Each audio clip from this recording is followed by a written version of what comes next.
ఉన్న బంగారాన్ని విడిపించి ఆ రోజు ఆన్లైన్ రేటుకే మేము కొంటాం. Sharma gold company. పరిశ్రాంతం సమరే చింతయా స్థితం రావణం చాగ్రతో దుష్ట్యా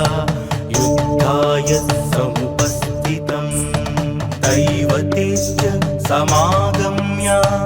ద్రష్టుమభ్యాగతో రణం ఉపాగమ్య పవిత్రామ మగస్త్యో భగవాన్ ఋషిః రామ రామ మహాబాహో శృణుగుహ్యం సనాతనం येन सर्वान् नरीन् वत्सा समरे विजयिष्यसि आदित्यहृदयं पुण्यं सर्वशत्रुविनाशनं जयावहं जपे नित्यमक्षयं परमं शुभं सर्वमङ्गलमाङ्गल्यं सर्वपापप्रणाशनं चिन्ताशोकप्रशमना मयूर्वर्धनमुत्तमम् रश्मिमन्तं समुद्यन्तं देवासुर नमस्कृतं पूजयस्व विवस्वन्तं भास्करं भुवनेश्वरं सर्वदेवतात्मको हेश तेजस्वी रश्मिभावनः एष देवासुरगणा लोकान् पातिहवस्तिभिः एष ब्रह्मश्च विष्णुश्च शिवस्कन्दः प्रजापतिः महेन्द्रो धनदः कालो यमः सोमो ह्यपाम्पतिः वसवः सान्ध्या अश्विनौ मारुतो मनुः वायुर्वह्नि प्रजाः प्राणा ऋतुकर्ता प्रभाकरः आदित्यः सविता सूर्याः खगः पूषा खगस्तिमान् सुवर्णसदृशो भानुः सुवर्णरेता दिवाकरः हरिद्वसा सहस्रार्ची सप्तसप्तिर्मरीचिमान् तिमिरोन्मथन शम्भु सप्ताष्टमार्ताण्डां सुमान् हिरण्यगर्भशिशिर सप्तनो भास्करो रविः अग्निगर्भोदितेः पुत्रा शङ्कः शिशिरनाशनः व्योमनाथस्तमो वेधी रुक्मजु सामपारगः घनवृष्टि रपामित्रो विन्ध्यावीधिप्लवङ्गमः आतपी मण्डली मृत्युः पिङ्गलः सर्वतापनः रविर्विशो महातेजो रक्तः सर्वभवोद्भवः नक्षत्र ग्रहतारणा मधिपो विश्वभावनः तेजसामपि तेजस्वी द्वादशात्मा नमोऽस्तुते नमः पूर्वाय गिरये पश्चिमायात्रये नमः ज्योतिर्गणानां पतये दिनाधिपतये नमः जयाय जयभद्राय हर्यस्वाय नमो नमः नमो नमः सहस्रांशो आदित्याय नमो नमः नमः उग्राय वीराय सारंगाय नमो नमः नमः पद्मप्रबोधाय मार्ताण्डाय नमो नमः ब्रह्मेशानाच्युतेशाय सूर्यायादित्यवर्चसे भास्वते सर्वभक्षाय रौद्राय वपुषे नमः तमोघ्नाय हिमघ्नाय शत्रुघ्नाय मितात्मने कृतघ्नघ्नाय देवाय ज्योतिषां पतये नमः चामीकराभाय वग्नये विश्वकर्मणे नमस्तमोभिनिघ्नाय रवये लोकसाक्षिणे नासाय क्लेश वैभूतं तथैव सृजति प्रभुः जायत्येष तपत्येष वर्षत्येष गभस्तिभिः एष सुप्तेषु जाग्रत्ति भूतेषु परिनिष्ठतः एष चैवाग्निहोत्रं च फलं चैवाग्निहोत्रिणा वेदाश्च क्रतवश्चैव कृतूनां फलमेव च यानि कृत्यानि लोकेषु सर्वयेषु रविः प्रभुः येन मापत्सु कृत्येषु कान्तारेषु भयेषु च कीर्तियन् पुरुषः कश्चिन्नावसीदति राघवा पूजया स्वैनमेकाग्रो देवदेवं जगत्पतिम् एतत् त्रिगुणितं जप्त्या युद्धेषु विजयिष्यसि अस्मिन् क्षणे महाबाहो रावणं त्वं वदिष्यसि एवमुक्त्या तदागस्तो जगाम च यथागतम् एतच्छ्रुत्वा महातेजा नष्टशोको भवत्तदा धारयामास सुप्रीतो राघवः प्रयतात्मवान् आदित्यं प्रेक्ष्य जप्त्यातु परं हर्षमवाप्तनवान् त्रिराचम्य शुचित् भूत्वा धनुरादाय वीर्यवान् रावणं प्रेक्ष्य हृष्टात्मा युद्धाय समुपागम सर्वयत्नेन महतावधे तस्य द्रुतोऽभवत् अधरविवदनिरीक्ष्य रामं मुदितमानः परमं प्रहृषमाणः निशिचरपति संशयं विदित्वा सुरगणमध्यगतोत्सर्वरेति ततो युद्धपरिश्रान्तं समरे चिन्तया स्थितं रावणं चाग्रतो दुष्ट्या युद्धाय समुपस्थितं दैवतेश्च समागम्य द्रष्टुमभ्यागतो रणम् उपागम्य पवित्राम मगस्त्यो भगवान् ऋषिः राम राम महाबाहो शृणुगुह्यं सनातनं येन सर्वान् नरीन् वत्सा समरे विजयिष्यसि आदित्यहृदयं पुण्यं सर्वशत्रुविनाशनं जयावहं जपे नित्यमक्षयं परमं शुभम् सर्वमङ्गलमाङ्गल्यं सर्वपापप्रणाशनं चिन्ताशोकप्रशमना मयूर्वर्धनमुत्तमम् रश्मिमन्तं समुद्यन्तं देवासुर नमस्कृतं पूजयस्व विवस्वन्तं भास्करं भुवनेश्वरम् सर्वदेवतात्मको हेश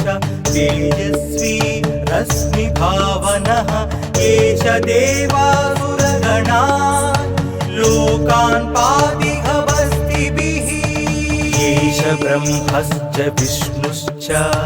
शिवस्कन्दः प्रजापतिः महेन्द्रो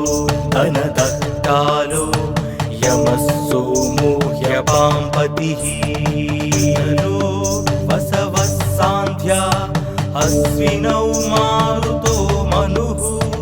वायुर्वह्निः प्रजाः प्राणा ऋतुकर्ता प्रभाकरः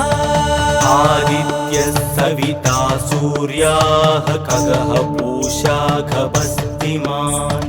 सुवर्णसदृशो भानुः सुवर्णरेता दिवाकरः हरिद्वसा सहस्रार्ची सप्तसप्तिर्मरीचिमान् तिमिरोन्मथन शम्भु सप्ताष्टमार्ताण्डां सुमान् हिरण्यगर्भशिशिर सप्तनो भास्करो रविः अग्निगर्भोदितेः पुत्रा शङ्कः शिशिरनाशनः व्योमनाथस्तमो वेधी रुक्मजु सामपारगः घनवृष्टिरपामित्रो विन्ध्यावीधिप्लवङ्गमः आतपी मण्डली मृत्युः पिङ्गलः सर्वतापनः रविर्विशो महातेजो रक्तः सर्वभवोद्भवः नक्षत्र ग्रहतारणा मधिपो विश्वभावनः तेजसामपि तेजस्वी द्वादशात्मान् नमोऽस्तु ते नमः पूर्वाय गिरये पश्चिमायात्रये नमः ज्योतिर्गणानां पतये दिनाधिपतये नमः जयाय जयभद्राय हर्यस्वाय नमो नमः नमो नमः सहस्रांशो आदित्याय नमो नमः नमः उग्राय वीराय सारंगाय नमो नमः नमः पद्मप्रबोधाय मार्ताण्डाय नमो नमः ब्रह्मेशानाच्युतेशाय सूर्यायादित्यवर्चसे भास्वते सर्वभक्षाय रौद्राय वपुषे नमः तमोघ्नाय हिमघ्नाय शत्रुघ्नायामितात्मने कृतघ्नघ्नाय देवाय ज्योतिषां पतये नमः सप्तचामीकराभाय वग्नये विश्वकर्मणे नमस्तमोभिनिघ्नाय रवये लोकसाक्षिणे नासाय क्लेश वैभूतं तथैव सृजति प्रभुः गायत्येष तपत्येष वर्षत्येष गभस्तिभिः येष सुप्तेषु जाग्रत्ति भूतेषु परिनिष्ठतः येष चैवाग्निहोत्रं च फलं चैवाग्निहोत्रिणा वेदाश्च क्रतवश्चैव क्रतूनां फलमेव च यानि कृत्यानि लोकेषु सर्वयेषु रविः प्रभुः येन मापत्सु कृत्येषु कान्तारेषु भयेषु च कीर्तियन् पुरुषः कश्चिन्नावसीदति राघवा पूजया स्वैनमेकाग्रो देवदेवं जगत्पतिम् एतत् त्रिगुणितं जप्त्या युद्धेषु विजयिष्यसि अस्मिन् क्षणे महाबाहो रावणं त्वं वदिष्यसि एवमुक्त्या तदागस्तो जगाम च यथागतम् एतच्छ्रुत्वा महातेजा नष्टशोको भवत्तदा धारयामास सुप्रीतो राघवः प्रयतात्मवान् आदित्यं प्रेक्ष्य च त्यातु परं हर्षमवाप्तनवान् त्रिराचम्या शुचिर्भूत्वा धनुराधाय वीर्यवान्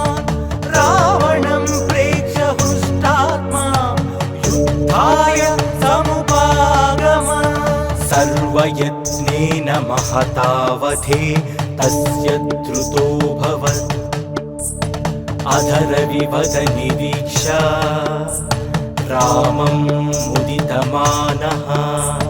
परमं हृषमाणः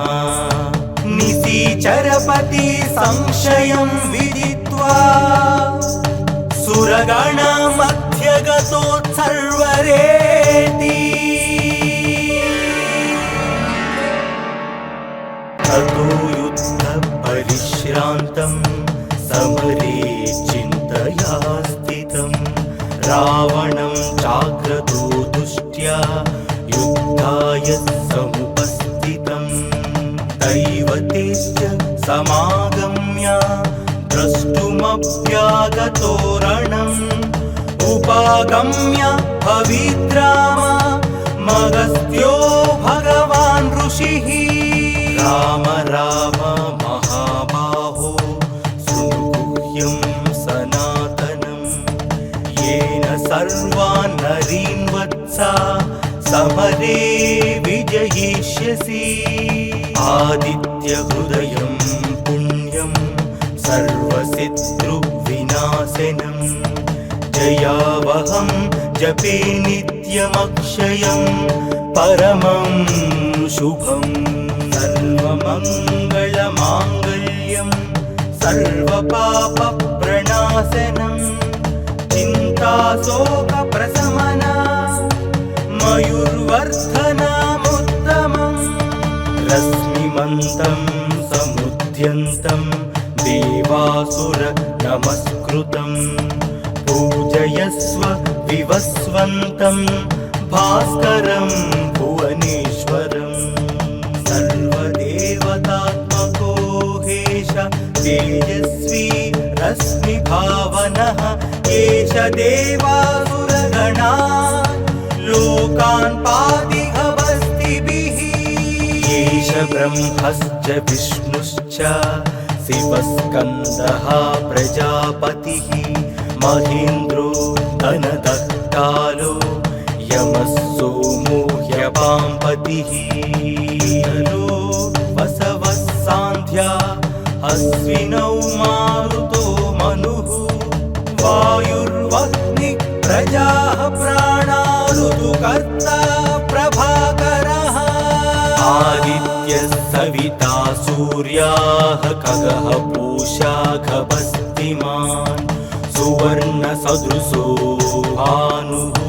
सुवर्णरेता दिवाकरः हरिद्वसा सहस्रार्ची सप्तसप्तिर्मरीचिमान् तिमिरोन्मथनशम्भु सप्ताष्टमार्ताण्डां सुमान् हिरण्यगर्भशिशिरसप्तनो भास्करो रविः अग्निगर्भोदितेः पुत्रा शङ्कः शिशिरनाशनः व्योमनाथस्तमो वेधी रुक्मजु सामपारगः घनवृष्टि रपामित्रो विन्ध्यावीधिप्लवङ्गमः आतपी मण्डली मृत्युः पिङ्गलः सर्वतापनः रविर्विशो महातेजो रक्तः सर्वभवोद्भवः नक्षत्र ग्रहतारणा मधिपो विश्वभावनः तेजसामपि तेजस्वी द्वादशात्मान् नमोऽस्तु ते नमः पूर्वाय गिरये पश्चिमायात्रये नमः ज्योतिर्गणानां पतये दिनाधिपतये नमः जयाय जयभद्राय हर्यस्वाय नमो नमः नमो नमः सहस्रांशो आदित्याय नमो नमः नमः उग्राय वीराय सारंगाय नमो नमः नमः पद्मप्रबोधाय मार्ताण्डाय नमो नमः ब्रह्मेशानाच्युतेशाय सूर्यायादित्यवर्चसे भास्वते सर्वभक्षाय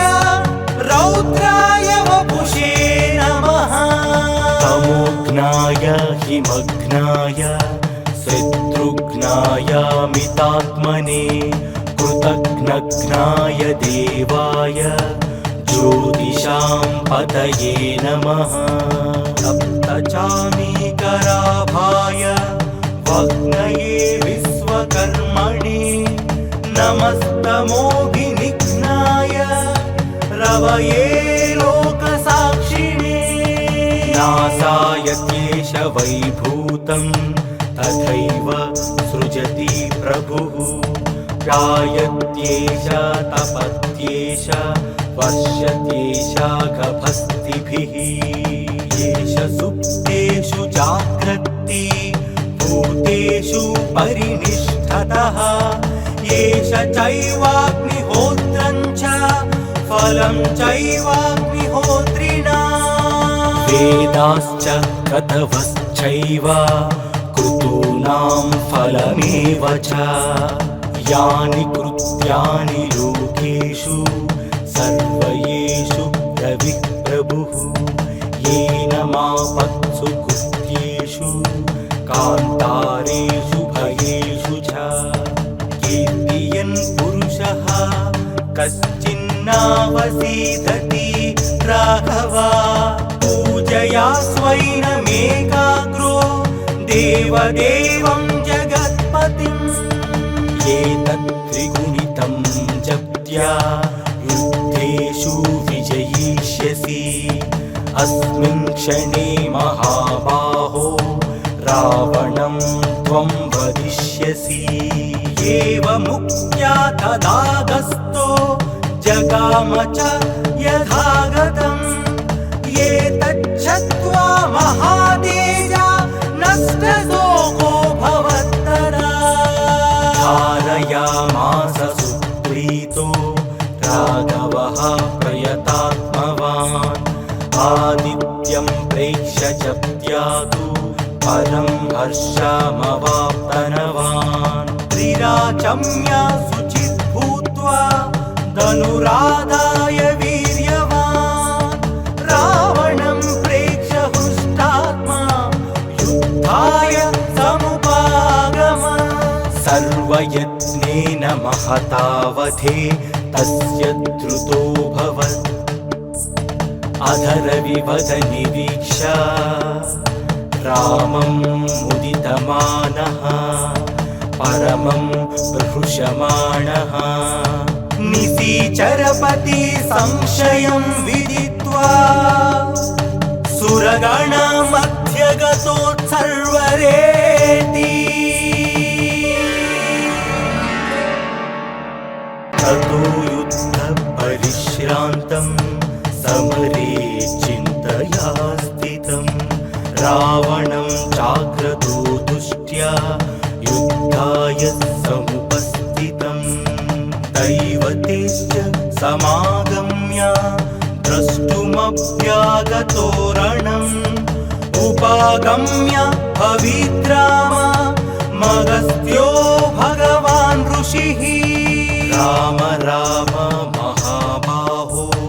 शृणुगुह्यं सनातनं येन सर्वान् नरीन् वत्सा समरे विजयिष्यसि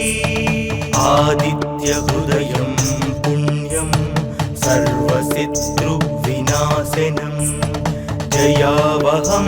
जपे नित्यमक्षयं परमं शुभम् सर्वमङ्गलमाङ्गल्यं सर्वपापप्रणाशनं चिन्ताशोकप्रशमना मयूर्वर्धनमुत्तमम् रश्मिमन्तं समुद्यन्तं देवासुर नमस्कृतं पूजयस्व विवस्वन्तं भास्करं भुवनेश्वरं सर्वदेवतात्मको हेश तेजस्वी रश्मिभावनः एष देवासुरगणा लोकान् पातिहवस्तिभिः एष ब्रह्मश्च विष्णुश्च शिवस्कन्दः प्रजापतिः महेन्द्रो धनदत्तालो यमः सोमो ह्यपाम्पतिः वसवः सान्ध्या अश्विनौ मारुतो मनुः वायुर्वह्निः प्रजाः प्राणा ऋतुकर्ता प्रभाकरः आदित्यः सविता सूर्याः खगः पूषा खगस्तिमान् सुवर्णसदृशो भानुः सुवर्णरेता दिवाकरः हरिद्वसा सहस्रार्ची सप्तसप्तिर्मरीचिमान् तिमिरोन्मथन शम्भु सप्ताष्टमार्ताण्डां सुमान् हिरण्यगर्भशिशिर सप्तनो भास्करो रविः अग्निगर्भोदितेः पुत्रा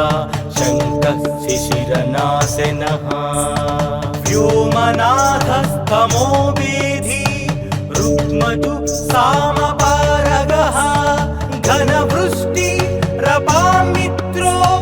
विन्ध्यावीधिप्लवङ्गमः आतपी मण्डली मृत्युः पिङ्गलः सर्वतापनः रविर्विशो महातेजो रक्तः सर्वभवोद्भवः नक्षत्र ग्रहतारणा मधिपो विश्वभावनः तेजसामपि तेजस्वी द्वादशात्मान् नमोऽस्तु ते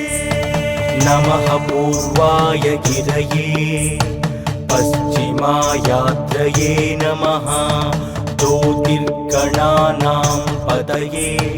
दिनाधिपतये नमः जयाय जयभद्राय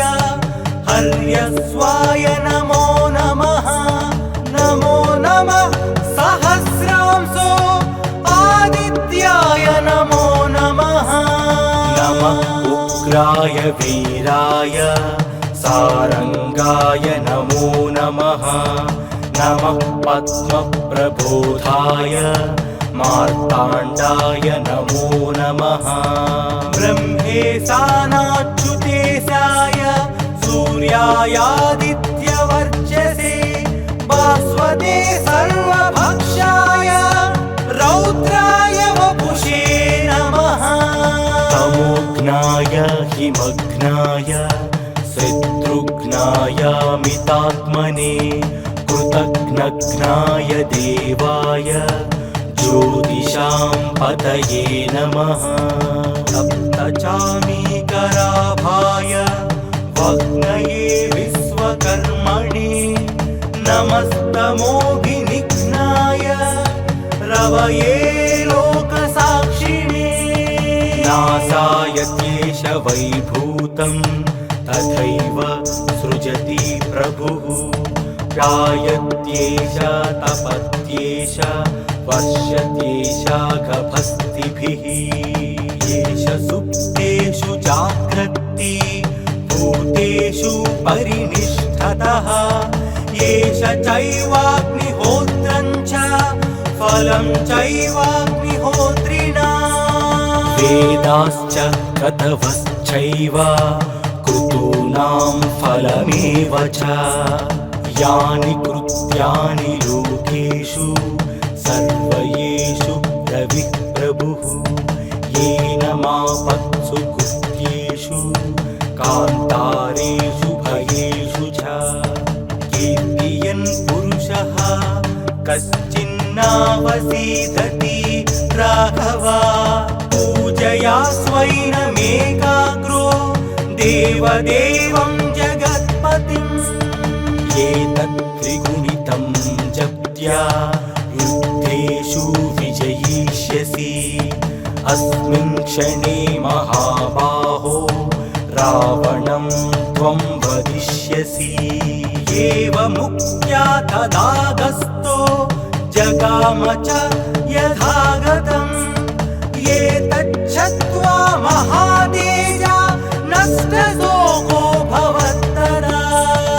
धारयामास सुप्रीतो राघवः प्रयतात्मवान् आदित्यं प्रेक्ष्य च त्यातु परं हर्षमवाप्तनवान्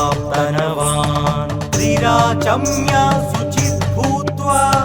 धनुरादाय वीर्यवान् रावणं प्रेक्ष्य हृष्टात्मा युद्धाय समुपागम सर्वयत्नेन महतावधे तस्य द्रुतोऽभवत्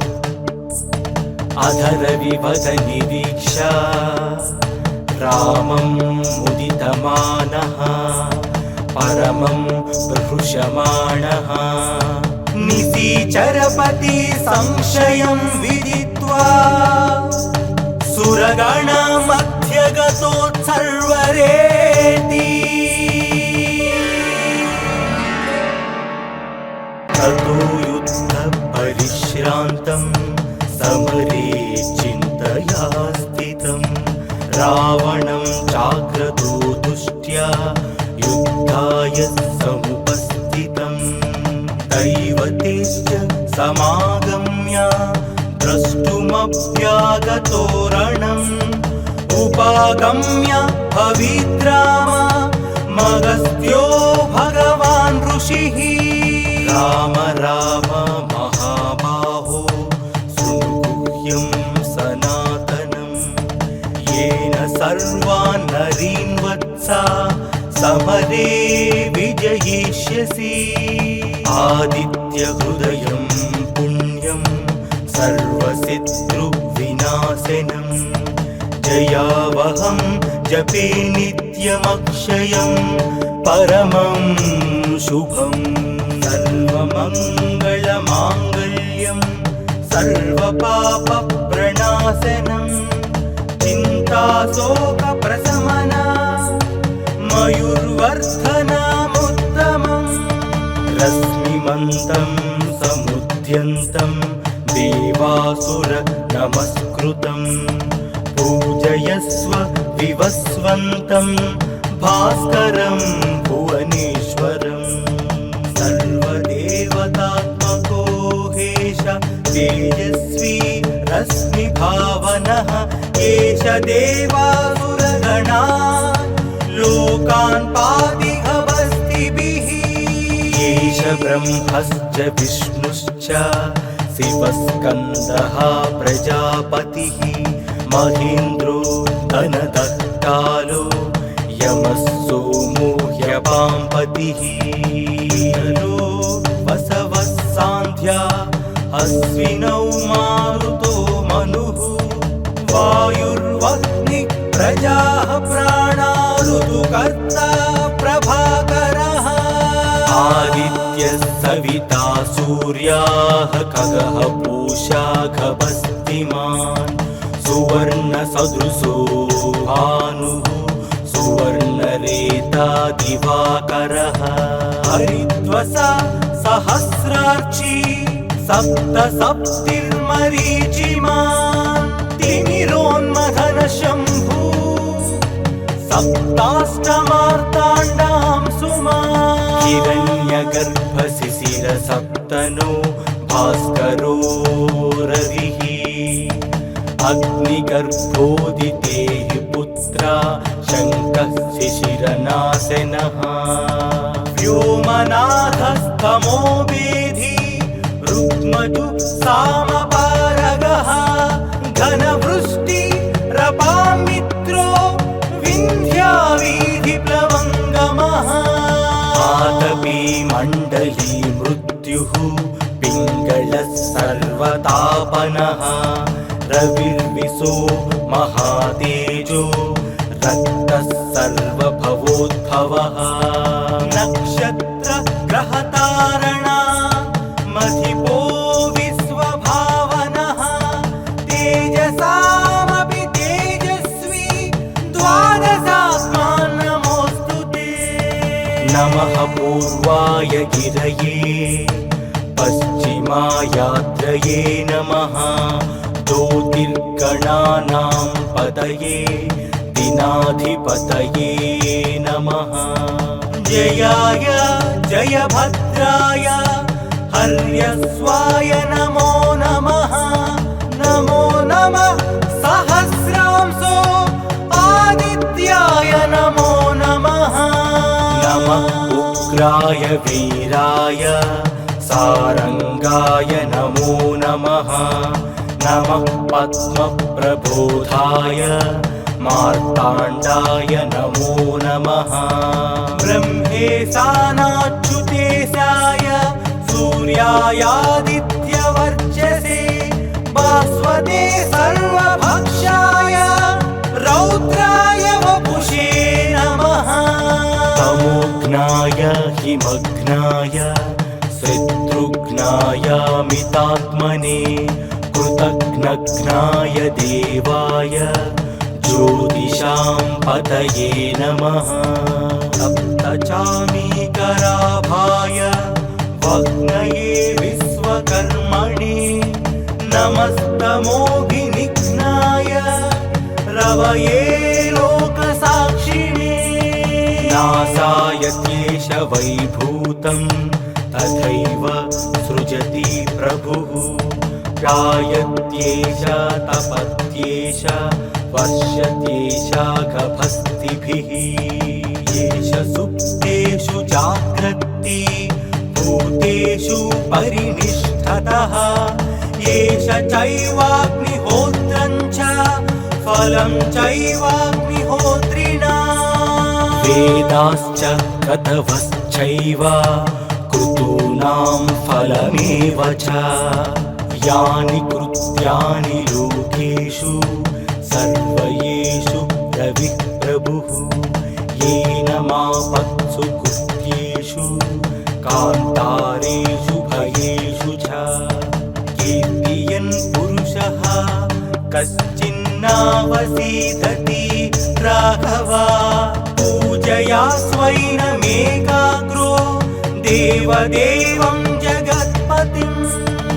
एतत् त्रिगुणितं जप्त्या युद्धेषु विजयिष्यसि अस्मिन् क्षणे महाबाहो रावणं त्वं वदिष्यसि एवमुक्त्या तदागस्तो जगाम च यथागतम् एतच्छ्रुत्वा महातेजा नष्टशोको भवत्तरा धारयामास सुप्रीतो राघवः प्रयतात्मवान् आदित्यं प्रेक्ष्य च त्यातु परं हर्षमवाप्तनवान् त्रिराचम्य शुचिः भूत्वा धनुराधाय वीर्यवान् रावणं प्रेक्ष्य हृष्टात्मा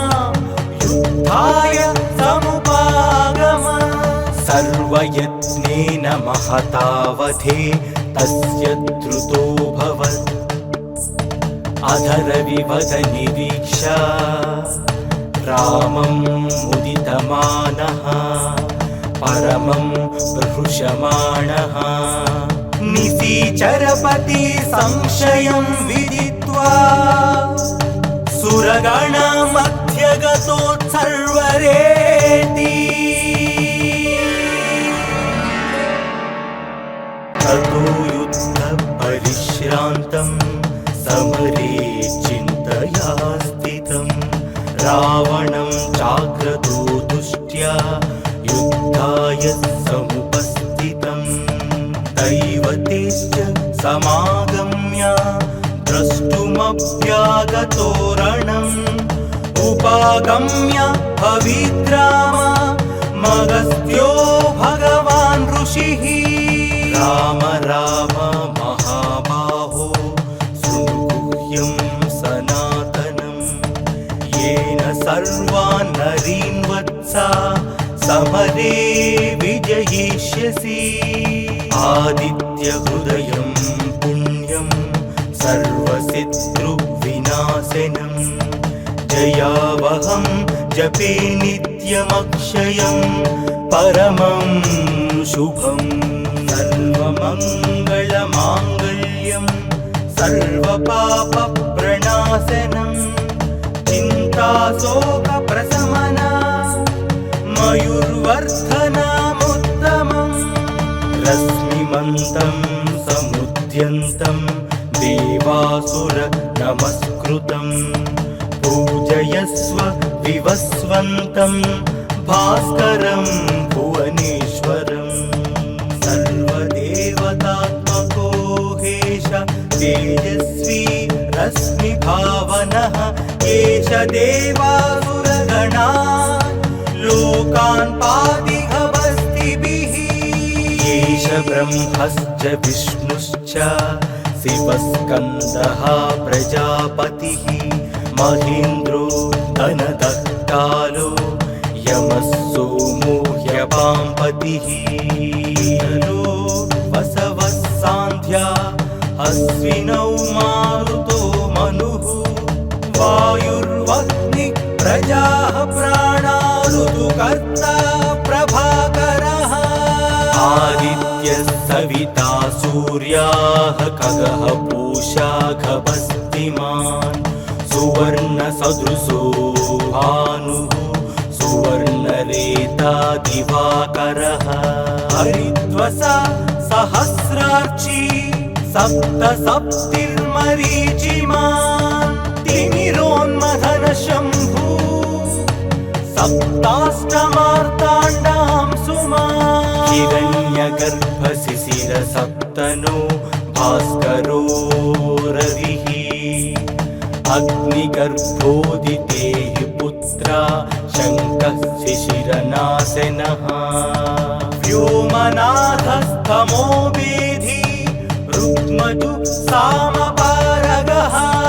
घनवृष्टि रपामित्रो विन्ध्यावीधिप्लवङ्गमः आतपी मण्डली मृत्युः पिङ्गलः सर्वतापनः रविर्विशो महातेजो रक्तः सर्वभवोद्भवः नक्षत्र ग्रहतारणा मधिपो विश्वभावनः तेजसामपि तेजस्वी द्वादशात्मान् नमोऽस्तु ते नमः पूर्वाय गिरये पश्चिमायात्रये नमः ज्योतिर्गणानां पतये दिनाधिपतये नमः जयाय जयभद्राय हर्यस्वाय नमो नमः नमो नमः सहस्रांशो आदित्याय नमो नमः नमः उग्राय वीराय सारंगाय नमो नमः नमः पद्मप्रबोधाय मार्ताण्डाय नमो नमः ब्रह्मेशानाच्युतेशाय सूर्यायादित्यवर्चसे भास्वते सर्वभक्षाय रौद्राय वपुषे नमः तमोघ्नाय हिमघ्नाय शत्रुघ्नाय मितात्मने कृतघ्नघ्नाय देवाय ज्योतिषां पतये नमः सप्तचामीकराभाय वह्नये विश्वकर्मणे नमस्तमोभिनिघ्नाय रवये लोकसाक्षिणे नासाय क्लेश वैभूतं तथैव सृजति प्रभुः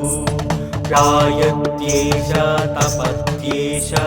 वर्षत्येष गभस्तिभिः येष सुप्तेषु जाग्रत्ति भूतेषु परिनिष्ठतः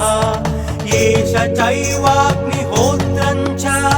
फलं चैवाग्निहोत्रिणा वेदाश्च क्रतवश्चैव क्रतूनां फलमेव च यानि कृत्यानि लोकेषु सर्वयेषु रविः प्रभुः येन मापत्सु कृत्येषु कान्तारेषु भयेषु च कीर्तियन् पुरुषः कश्चिन्नावसीदति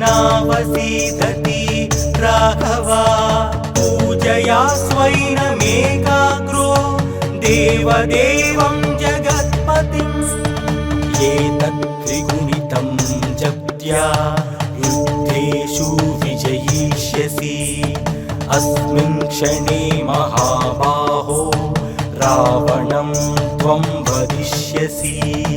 एवमुक्त्या तदागस्तो जगाम च यथागतम्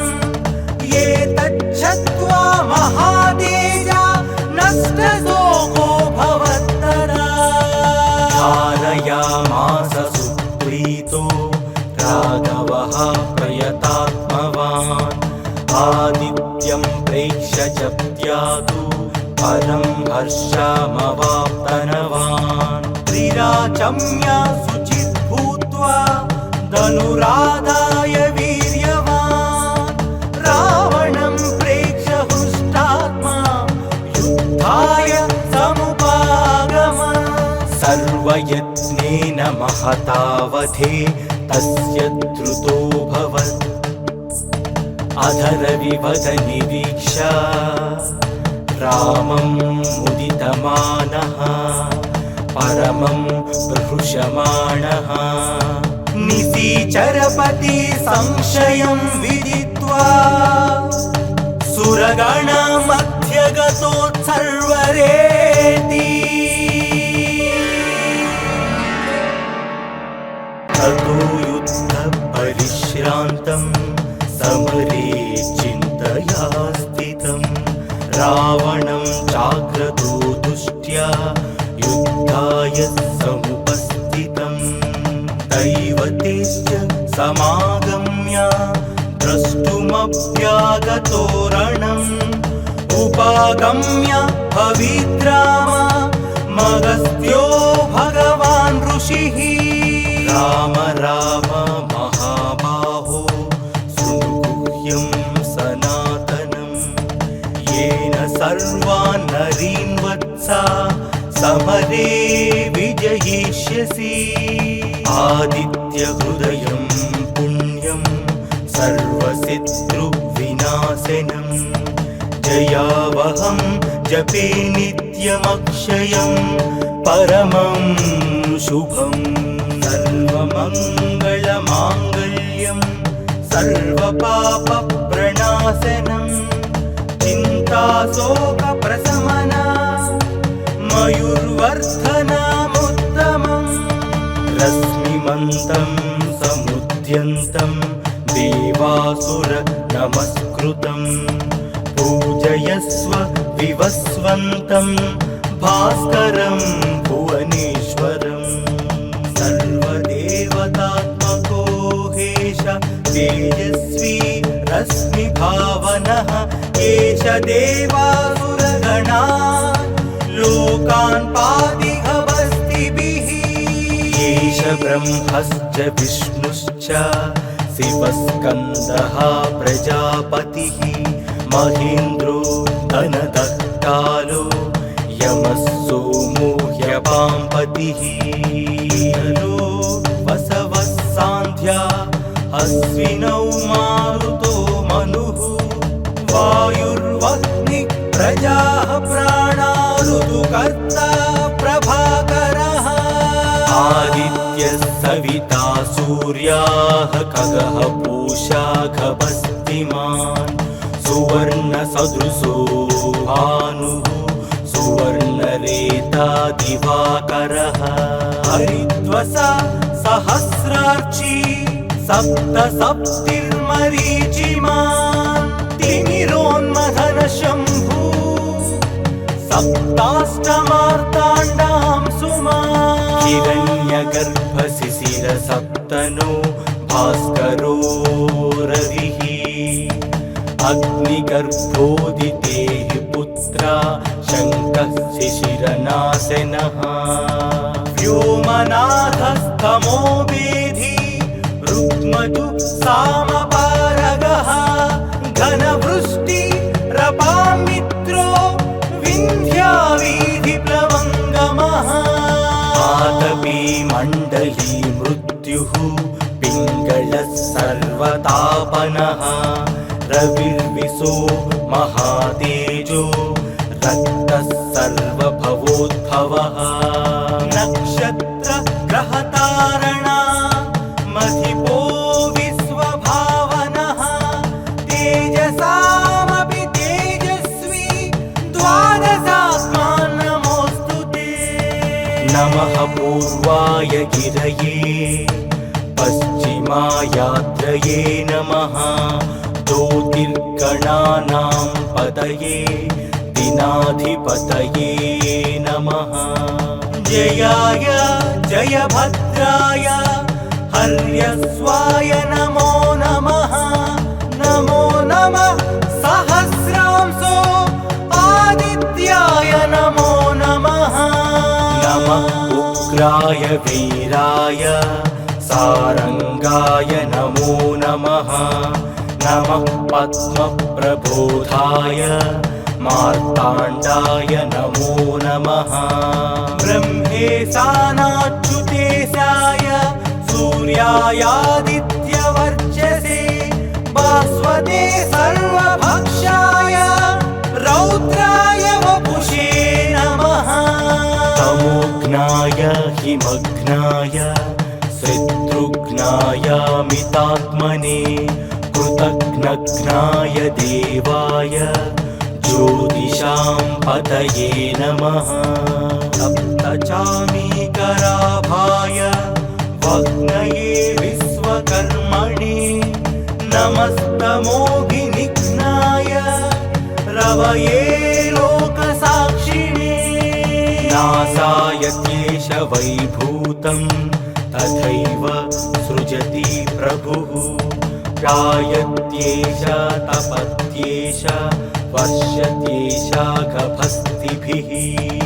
येष सुप्तेषु जाग्रत्ति